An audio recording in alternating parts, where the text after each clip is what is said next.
जानिए अमीर लोग अपने बच्चों को कौन सा ऐसा सीक्रेट्स बताते हैं जिनसे वो और भी ज्यादा अमीर बनते चले जाते हैं। वहीं दूसरी तरफ मिडिल क्लास लोग अपनी सैलरी तक ही सीमित रह जाते हैं। तो अगर आप भी अमीर बनना चाहते हैं तो दोस्तों आज मैं आपको rich dad poor dad book summary के 6 बेस्ट लेसन्स बताऊंगा, जिसे लिखा है रॉबर्ट कियोसाकी ने। ये समरी फाइनेंस को आसान भाषा में समझने के लिए दुनिया की सबसे बेस्ट समरी मानी गई है। समरी में अमीर लोगों के बहुत से सीक्रेट्स बताए गए हैं जिन्हें जानकर आप भी अमीर बनने की कोशिश कर सकते हैं। रॉबर्ट कियोसाकी ने इसमें अपने 2 डैड से जो सीखा था उसी के बारे में बताया है। उनके 2 डैड थे। पहले जो उनके असली डैड थे वो जो प्रोफेसर थे फिर भी गरीब थे।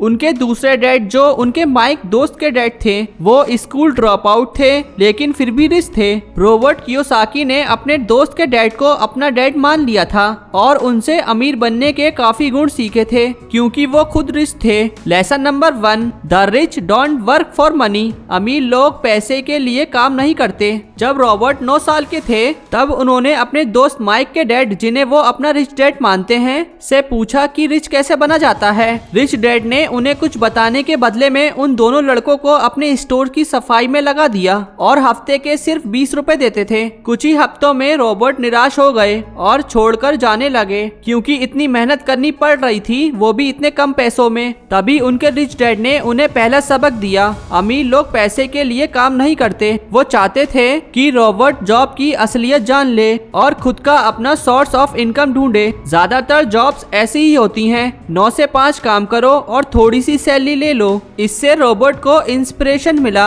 उसे ये भी पता चल गया कि जॉब कितना कम पे करती हैं और कितना काम करना पड़ता है। उसके दिमाग में बिजनेस का आइडिया आया। उसने स्टोर की सफाई करते हुए देखा कि वहाँ माइक की बहुत सारी पुरानी कॉमिक्स बेकार पड़ी हुई थी। उसने माइक के साथ मिलकर उन्हें रेंट पर देने का प्लान बनाया और इस काम को मैनेज करने के लिए माइक की बहन को जॉब पर रख लिया गया। उनका बिजनेस अच्छा चल निकला और इस तरह रॉबर्ट ने 9 साल की उम्र में अपनी पहली कंपनी स्टार्ट कर ली। उसे पैसे भी मिल रहे थे और ज्यादा काम भी नहीं करना पड़ रहा था। अब उसे पैसों के लिए जॉब करने की जरूरत नहीं थी। Lesson number 2, why teach financial literacy. लोगों को पैसों की शिक्षा क्यों दी जानी चाहिए। दोस्तों, हमें कभी भी स्कूल या कॉलेज में फाइनेंशियल ज्ञान नहीं दिया जाता। हमें सिर्फ रट्टा मारना सिखाया जाता है और अच्छे नंबर लाने के लिए बोला जाता है जिससे हम अच्छी नौकरी पा सकें। लेकिन कोई भी नौकरी हमें अमीर नहीं बनाती। बहुत सारे लोग डॉक्टर और इंजीनियर बनना चाहते हैं लेकिन वो 9 से 5 वाली रेट रेस में फंस जाते हैं।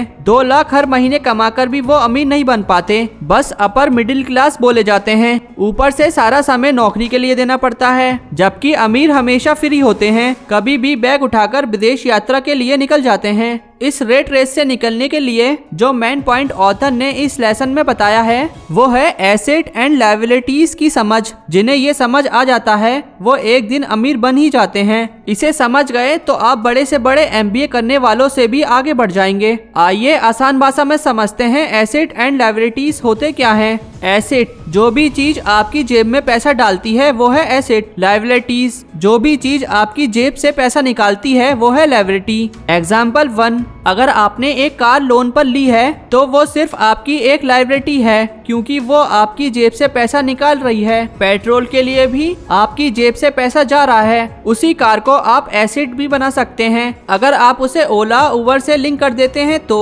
और ड्राइवर रख लेते हैं तो वही कार आपकी जेब में पैसा डालने लगेगी। आपको पता है कि एसेट कितने तरह के बताए गए हैं। तो पहला है स्टॉक्स, इसमें शेयर और म्यूचुअल फंड आते हैं। दूसरा है बॉन्ड्स, ये आप बैंक से ले सकते हैं। तीसरा है रियल एस्टेट, जमीन का प्लाट या किराए पर घर देना। चौथा है नोट्स, जैसे किसान विकास लेटर या पोस्ट ऑफिस की योजनाएं। पांचवा है बिजनेस, ऐसा बिजनेस जो आपके बिना भी चलता रहे, जैसे वेबसाइट, ब्लॉग, ई-कॉमर्स। तो अब आप समझ ही गए होंगे। तो अब आप एसेट जमा कीजिए, लायबिलिटीज नहीं। तीसरा lesson, mind your own business, अपना बिजनेस लगाएं। अगर अमीर बनना है तो अपना बिजनेस लगाएं। जॉब करके आप कभी भी अमीर नहीं बन सकते। एग्जाम्पल 1, एक इंसान ने 32 तरह की चाय का बिजनेस स्टार्ट किया। हर सिटी में ब्रांच खोल ली। उसके कैफेटेरिया में लोग काम करते थे और उसे कुछ खास काम करने की जरूरत भी नहीं पड़ती। उसकी इनकम करोड़ों में है। क्या एक डॉक्टर या इंजीनियर इतनी मेहनत के बावजूद इतना कमा सकता है? Example 2, burger king. Burger king केवल अपने बर्गर बेचता है, जिसे कोई भी बना सकता है। तो आपको इन एग्जाम्पल से पता चलता है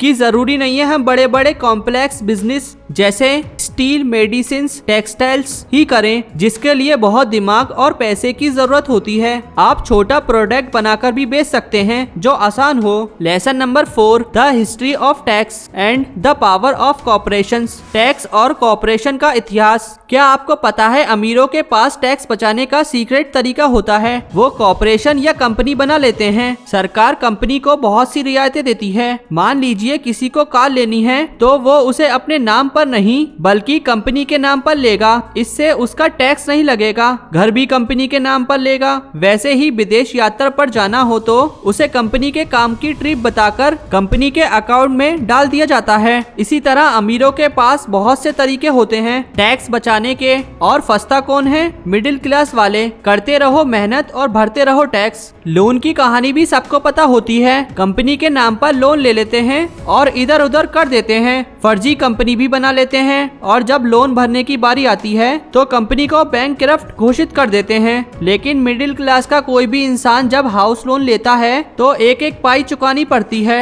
अगर नहीं चुकाएंगे तो सजा दी जाती है। 5वां lesson, the rich invent money. अमीर लोग पैसे का आविष्कार करते हैं। इस लेसन में रॉबर्ट कियोसाकी ने अमीरों के सीक्रेट्स बताए हैं कि किस तरह वो पैसे का आविष्कार करते रहते हैं, मतलब पैसे से पैसा बनाते रहते हैं। आइए कुछ एग्जांपल्स देखते हैं। एक अमीर इंसान ने देखा एक बहुत पुरानी बिल्डिंग थी जिसे उसका मालिक बेचना चाहता था, लेकिन बिक नहीं रही थी क्योंकि उसके आसपास बहुत सा कचरा था और बिल्डिंग का प्लास्टर भी उतर रहा था। उस अमीर इंसान ने वो बिल्डिंग बहुत ही सस्ते दाम पर खरीद ली। उसके बाद उसका रिनोवेशन किया, आसपास का कूड़ा कचरा साफ करवाया, वहाँ गार्डन लगवाए और फिर उसी बिल्डिंग को 5 गुने ज्यादा दाम पर बेच दिया। एक और एग्जाम्पल है, एक फिल्म स्टार जब अमीर बन गया तो उसने और पैसे कमाना चाहे, लेकिन उसे बिजनेस करना नहीं आता था। उसने कंसल्टेंसी के लोगों को हायर किया और पूरे देश में जिम स्टार्ट करवा दिया। इससे वो और भी रिच होता गया। तो देखा आपने अमीर कैसे और अमीर बनते रहते हैं और मिडिल क्लास कैसे सारी जिंदगी नौकरी पे खपता रहता है। और ये सच है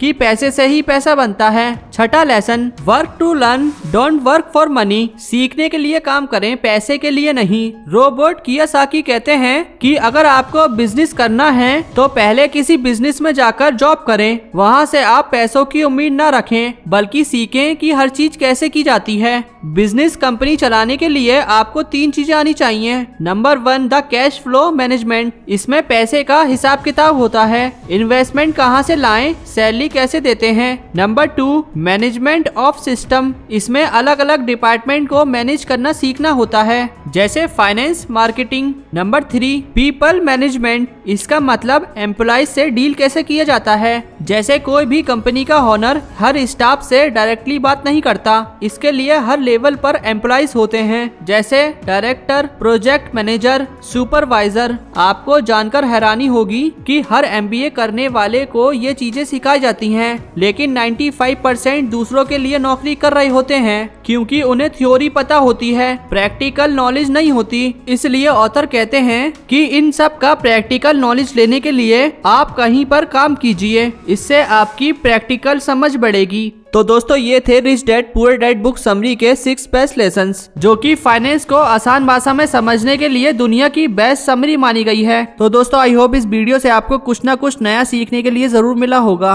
अगर आपको ये मेरी वीडियो पसंद आई हो तो like and subscribe my channel, press the bell icon.